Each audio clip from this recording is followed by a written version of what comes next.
प्राचीन समय की बात है। एक नगर में चित्रभानु नाम के धर्मात्मा राजा राज्य करते थे। वे सावन के प्रत्येक सोमवार का व्रत बड़े श्रद्धा और नियम पूर्वक करते थे। एक दिन महान ऋषि अष्टावक्र उनके दरबार में आए। उन्होंने देखा कि राजा पूरे विधि विधान से भगवान शिव की पूजा कर रहे हैं। ऋषि ने पूछा, राजन, आप सावन सोमवार का व्रत इतनी श्रद्धा से क्यों करते हैं? राजा चित्रभानु ने उत्तर दिया, हे मुनिवर, मुझे अपने पूर्व जन्म की स्मृति है। पिछले जन्म में मैं एक गरीब शिकारी था।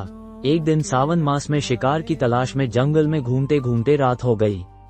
भूख प्यास से व्याकुल होकर मैं एक बिल्व के वृक्ष पर चढ़ गया। उसी वृक्ष के नीचे भगवान शिव का एक शिवलिंग स्थापित था, परंतु मुझे इसका ज्ञान नहीं था। रात भर जागते रहने के लिए मैं बेल के पत्ते तोड़कर नीचे गिराता रहा। वे सभी पत्ते शिवलिंग पर चढ़ते रहे।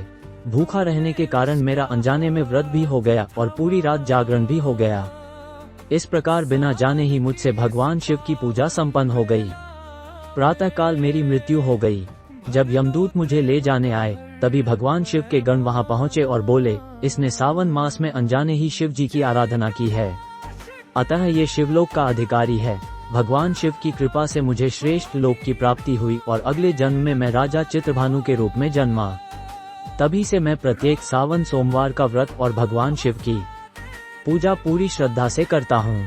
ऋषि अष्टावक्र ने ये कथा सुनकर कहा कि जो भी व्यक्ति सावन मास में श्रद्धा, भक्ति और नियम पूर्वक भगवान शिव का व्रत एवं पूजा करता है, उसकी सभी मनोकामनाएं पूर्ण होती हैं, पापों का नाश होता है और उसे सुख, समृद्धि तथा अंत में मोक्ष की प्राप्ति होती है।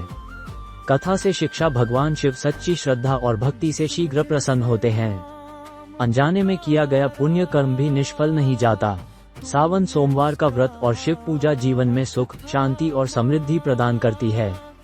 भगवान शिव अपने भक्तों पर सदैव कृपा बरसाते हैं। ओम नमः शिवाय।